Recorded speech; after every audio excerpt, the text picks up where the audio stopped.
Hi, I'm Nir Eyal, and this is the Near and Far podcast. This podcast is about business, behavior, and the brain. On this show, I do a few things. I read quick articles I've written about topics shaping your behavior. I interview authors of books I enjoy, and from time to time, I devote episodes to answering your questions.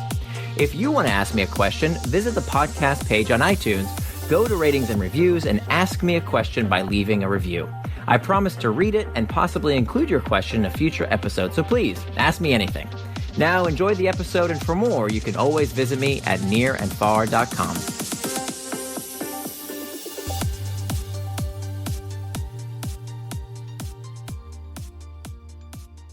Addicted to Technology? Why You Need to Turn the Tables and Hack Back by Nir Eyal, and read by Nir Eyal. Does repeating a falsehood make it true? It seems so, at least when it comes to the myth that technology is addicting us all. While a reassessment of the role our gadgets play in our lives is healthy, many people are buying into a self-defeating fallacy that ironically makes it harder to dial back. Not only does the idea that technology quote-unquote hijacks our brain smacks of the same moral panic leveled at other previous pastimes, like the claim that novels corrupt women's minds or that pinball machines create an unstoppable compulsion, it also miscategorizes what addiction really is. What addiction is and is not. From a Latin word referring to enslavement, addiction is a compulsive dependency that harms the affected individual. It is a behavior or substance that the person has a very difficult time stopping, even when someone wants to. An addiction, in the words of neuroscientist Mark Lewis, an addiction researcher and former addict, quote, is the brain focusing on just one thing, all else be damned. Addiction is a pathology. It is not simply liking something a lot.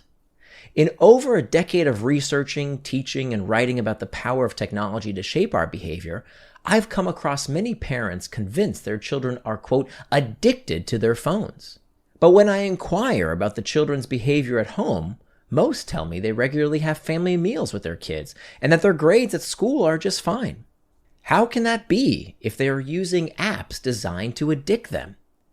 Many potentially addictive things do not addict everyone and can be used safely in moderation by nearly everyone.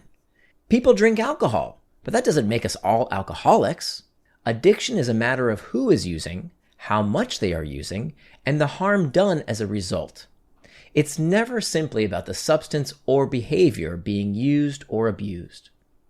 We are quick to label behaviors we don't like and don't understand as addictive, to provide a more satisfying reason to explain the things we and others do.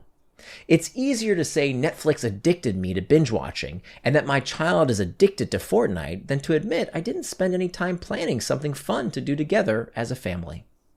Watch what you say. The words we use to describe our behaviors matter. While mental health professionals must offer resources for those struggling with technology overuse and the pathology of technology addiction, when we rush to call ourselves or our kids addicted while doing little to try and change our ways beyond blaming big bad tech companies, we're giving up our sense of agency when we need it most. Our perception of our own power to change is an important weapon against overuse. A 2015 study of people addicted to alcohol found their level of physical dependency often mattered as much as their belief in their own power to change. Remember, too, that alcohol is a substance that crosses the blood-brain barrier. No one is injecting Instagram or freebasing Facebook, however. In most cases, these are bad habits, not addictions. It's all in the brain. But isn't technology changing our brains? Doesn't it send squirts of dopamine and activate the same brain regions as cocaine does? These decontextualized clickbaity ideas are repeated by people who haven't comprehended the research. Every repeated action, from learning to play the piano to studying a new language, rewires the brain, and dopamine reinforces all forms of learning, neither of which are unique to online technology or necessarily sinister. While some people with a predilection for addiction, such as those suffering from comorbidities like obsessive-compulsive disorder, may be at greater risk, the overwhelming majority of people will never become addicted to their phones. Furthermore, telling ourselves we are addicted promotes passivity instead of empowerment. The government waged war on drugs that began in the late 1960s has always been a losing battle precisely because it has often relied on the same outdated view of addiction, that the substance causes the addiction. We now know that addiction is typically a confluence of factors, including the person and the psychological pain they seek to escape. For the vast majority, technology addiction will never be a problem, just as it isn't with other substances and behaviors, so it's senseless to regulate everyone's use. It's ironic that at the same time states are deregulating cannabis, there is greater discussion of regulating the so-called addictive properties of personal technology. 9% of cannabis users suffer from cannabis use disorder, despite the fact that the psychoactive properties of cannabis are not addictive. Well, how can this be? Because with few exceptions, just about any analgesic is potentially addictive. Be it a substance or behavior, if it can take certain people's minds off their problems and pain, someone is going to abuse it. That's why it's time for tech companies to help the small percentage of people they know are likely addicted. The silver lining of all the data being collected about each of us is that unlike other potentially addictive substances like alcohol, tech companies know how much each person is using their products. Through a use and abuse policy, companies could reach out to the people who spend an inordinate amount of time on their sites with a simple message: can we help?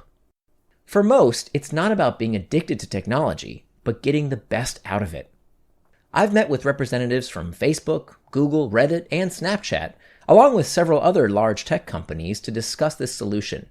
They've all assured me they're looking into this proposition. But if they don't take action soon, use and abuse policies may be the basis of sensible regulation. However, for those not actually addicted, the answer is not to vilify tech for its potentially addictive properties.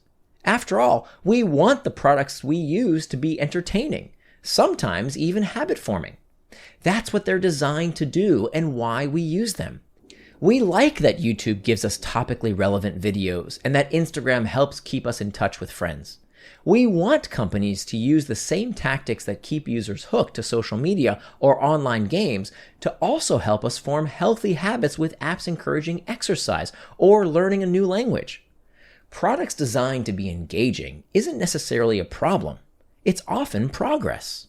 Of course, there are negative consequences to new habit-forming technologies, such as the YouTube algorithm that has driven users towards extremist content. While those must be addressed, we must also not fool ourselves into thinking we're hopelessly hooked. We don't need to believe that tech is addicting us to moderate its use. We can take steps to get the best out of tech without letting it get the best of us, like learning to cope with the emotional triggers that drive us to check our devices too much, and by removing the pings and dings that don't serve us. Remember, once we reclaim our phones and other devices to serve us instead of the tech companies, there's little they can do about it. No matter how persuasive these companies' products are, we are more powerful. Clearly, there are many problems big tech needs to be held accountable for. I'm not giving them a free pass when it comes to privacy incursions, anti-competitive practices, and election meddling.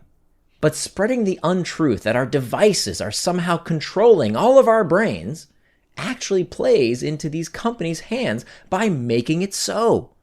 The belief robs us of agency to take action. If we hold our breath waiting for regulators to do something, or tech companies to make their products less engaging, we're going to suffocate. Instead, it's time we stop relinquishing control and hack back. If you enjoyed this article, please visit nearandfar.com to learn more.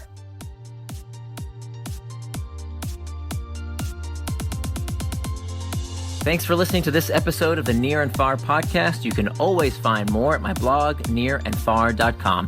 And don't forget, if you have a question you'd like me to explore in a future episode, leave me your question in the form of a review for the podcast on iTunes.